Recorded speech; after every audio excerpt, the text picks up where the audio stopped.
In this election year in the United States, a majority of Americans say the country is on the wrong track. And no segment of the electorate is more frustrated with the U.S. government and President Barack Obama than the folks driving the Tea Party movement.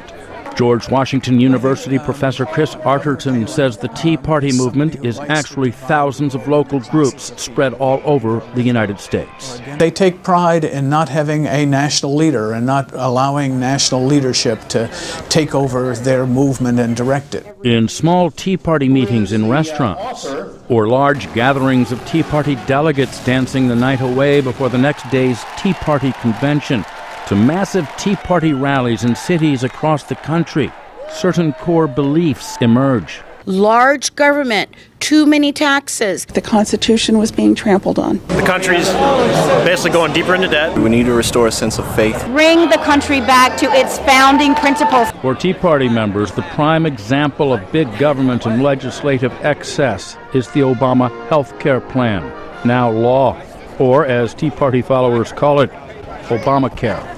Obamacare has a mandate. All Americans will eventually have to get health insurance.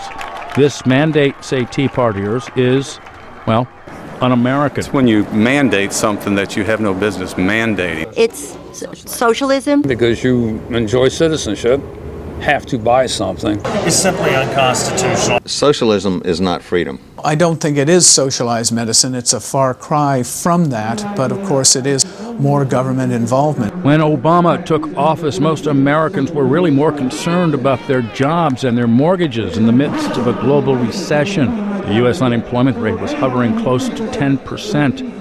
Obama's decisions in response to this economic misery, says Chris Arterton, planted the seeds of discontent among many Americans, including most Tea Party members. Bailing out Wall Street and the banks and the automobile companies, and a lot of people are saying this isn't helping me. I'm the one who's unemployed.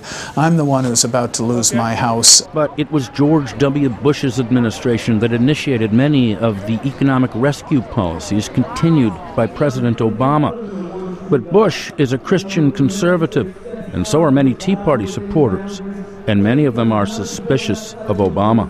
He was born Muslim, he was raised Muslim. He was born in Kenya. I've never seen any evidence of his Christianity. I think there's a great possibility that he's a Muslim. If you have a Muslim father, then the offspring are Muslims. Barack Obama was really raised by his mother and by his grandmother rather than by his father. But there are many Americans, including many in the Tea Party, who think Obama was not even born in the United States. Surveys show a majority of Tea Party members get their news and information from the Fox News television network. Fox News personality Glenn Beck is a Tea Party favorite. At a rally in Washington, D.C. earlier this year, Beck played to the huge crowd with talk that some say sounded like a sermon.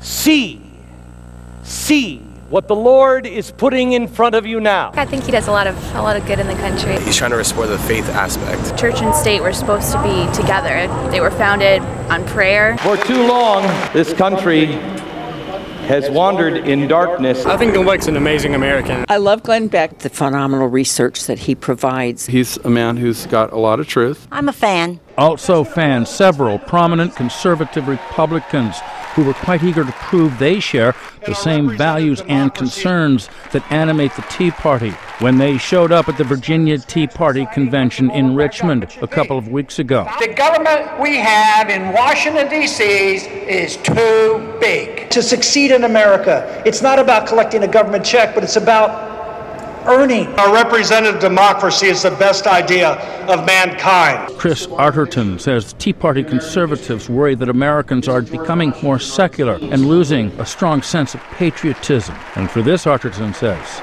they mostly blame President Obama. Barack Obama symbolizes the changes that are happening in this country as we do, in fact, become more diverse. So is the Tea Party movement here to stay? Who knows? But for now, they're fired up and ready to go. Why? Now you know. I'm Todd Grosshans.